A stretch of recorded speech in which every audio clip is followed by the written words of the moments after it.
pas shpinës time është kombinati që ka vesh shqiptarët në kohën kur ishin në mjerim. Është kombinati që na sot e njohim kombinat, shumica njerëzve nuk e din fare ç'a është. Është ish kombinati tekstil. Dikur, kjo fusha këtu ka qenë një moçalisht, pa banesa, pa asgjë gjë, ndoshta disa toka mund të mbilleshin, ka qenë toka ar, po pjesa më e madhe ka qenë bosh, moçal. Në vitet 50, pra sa ka pas ardh komunizmi, Shqipëria e dal nga lufta, varfëri e madhe, mjerimi i madh, Bashkimi Sovjetik i ka dhënë ndihmë Shqipërisë, një nga industritë më të mëdha. I ka dhënë ndihmë për ta vesh, për të vesh popullin, se s'kishim ç'a vishnim. Që edhe kur gjykojmë historinë, kur fillojmë si të shajmë popujt e shajmë shtetet, ne, shqiptarët, që lavdrojmë më të fortin gjithmonë dhe sa do psohet i forti, fillojmë e hypim shpinë, s'dim me na lume e sha. Në vitin 49 i ka dhënë dhuratë Stalini Shqipërisë ndërtimin e kombinatit tekstileve në Tiranë. Ka fillu në 49-ën, ka marru në 51-shin. Pra për 2 vjetë, mendojeni, sot nuk janë gjitha në kam, po vetëm këta xhakët e këto gjërat që shihni tani këtu, imagjinojeni ti ndërtonte një qeveri kapitaliste sa vite donte. Doneja 10 vjet, 15 vjet. Për 2 vjet, me inxhinier nga Bashkimi Sovjetik, me inxhinier shqiptare, çka ka pas me popull, forca pune, falas, siç ka qenë atëherë, u ndërtu kombinati i tekstileve në Republikën e Shqipërisë që prodhonte stofra, basma, ato pantallonat e kadifes klasike që shihnim ne. Ka pas aq shumë prodhim sa që kanë bë edhe eksport. Pra, ka eksportu sigurisht në vendet që kishte marrëdhënie tregtare Shqipëria me to, në Kinë, në Kambodgja, në Romani, të Ceaușescu. Ajo që është interesante është se sot dikur ka qenë moçal, më vonë është bë një qendër qa zhurme që vetë. Më vonë, pra si që tham nga vitet 50, është bë një qendër e rëndësishme industriale dhe ekonomike, dhe pas 90-s është një vend që thjesht banoj njerëz. Si tip fjetore, nuk ka as punë, nuk ka as gjë tjetër, kanë ikë pjesa më e madhe, kanë emigru. Kurse atëhere u ndërtu kombinati tekstil, u ndërtu shkollat, qerdhet, kopshtet, spital, kinema, teatr, kush ka kalu në kombinate ditë diku atje, mrapa ati o xhakut atje është ajo godina e bukur simbolike që ka pas simbolizu hyrjen në kombinat. Është popullu dhe ka pas afërsisht, mos gaboj, 8.000 punëtore sigurt, po ndoshta 8 deri në 10.000 punëtor. Kryesisht kanë qenë gra,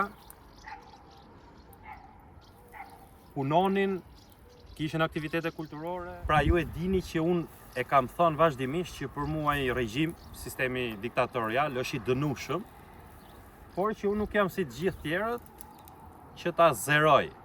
Them që s'ka bë asgjë. Ka pas bërë shumë gjëra, sigurisht përpara çdo gjëje dhe përpara këtij kombinati edhe përpara veprave të mëdha ka prevalu dhe do prevalojnë gjithmonë jeta e njeriut, si është sjell me jetën e njeriut, dhe rezulton nga dhënat, nga faktet, gjitha që nuk është sjell mirë me jetën e njeriut regjimi komunist, prandaj është i dënushëm. Por që të dënosh një regjim, nuk duhet ti hiperbolizosh gjërat, ti mohosh gjitha këto, edhe vetëm të fillosh ta shash se kthehet njerëzit bëhen nostalgjik pastaj kur e shohin që sot pas 90-s e kënej s'ka pas takat asnjë pushtet, asnjë qeveri shqiptare të bëjnë vepra të tilla, ose si ato tjera që kam treguar në rafinerinë e Ballshit, ajo e Fierit që ishte ajo azotiku, kur nuk shohin njerëzit bësh gjëra të tilla më, pastaj fillojnë edhe dashurohen me një regjim totalitar i cili mund vinë shumë shpejt, mund vinë pa kuptuar edhe na kap gafil. Pra, kjo është ideja e këtyre videove që bëj unë, nuk është glorifikimi i historisë, se s'mund ta bëj njërë se s'jam as historian, por thënia e të vërtetës edhe ndarja e gjërave, mos hiperbolizimi. Për si që thash, 8.000 punëtor aty, mbi 70% kanë qenë gra, gjejeni sot ku i ka edhe oligarku më i madh, nuk i ka 8.000 gra në punë sot. Pra merrni me radhë atë Çet Kasrata dhe Zamir Manët që mahen si punëdhënësit më të mëdhenj në Shqipëri, ngjeni njërin prej atyre që punëson 8.000 gra. Sot kemi ca, nuk do kishte nevojë Shqipëria, po të mos prisheshin, të rinovoheshin teknologjitë, nuk do kishim nevojë ne për të hap syt te fasoni, çfarë është ai? Te industria e fason. Ka një 2-3 duket këtu në kombinat, siç ka në vende të tjera, tani po mbyllen se u angjeshje Edi Rama me euron, edhe me taksat, po i falimenton. Po nuk do prisnim që gratë, motrat tona, vajzat tona të punonin me 200.000 lekë të shelbura, me 300.000 lekë të shelbura në kompani të huaja që e dim si sillen, që janë kapitaliste.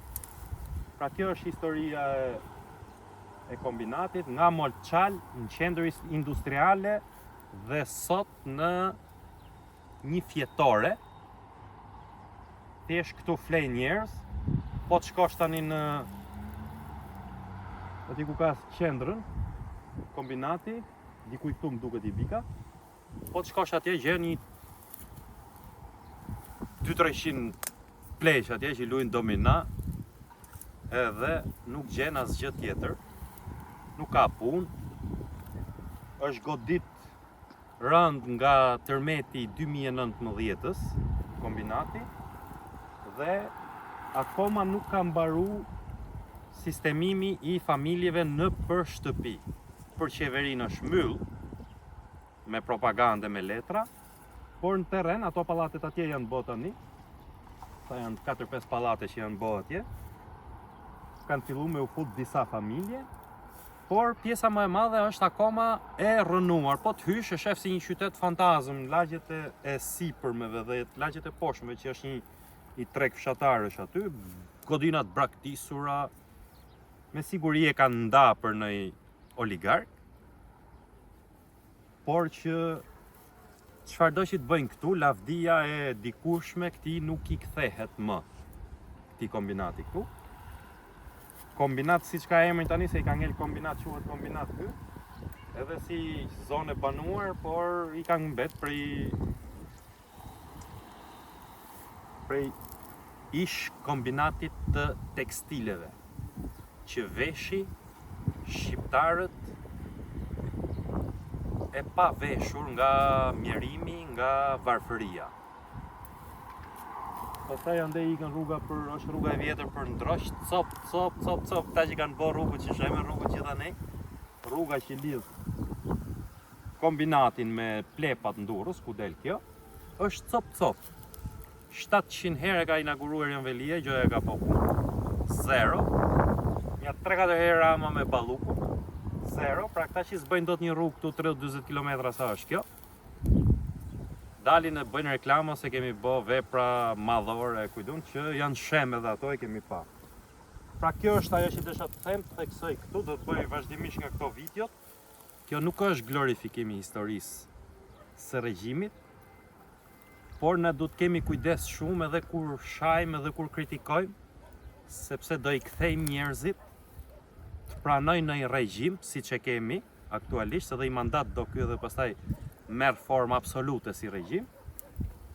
Edhe do zgjohemi ditë dhe themi, po si ram në diktaturë, si kështu, por ne pra se kështu bin popujt në diktaturë, në mënyrë të pakuptueshme.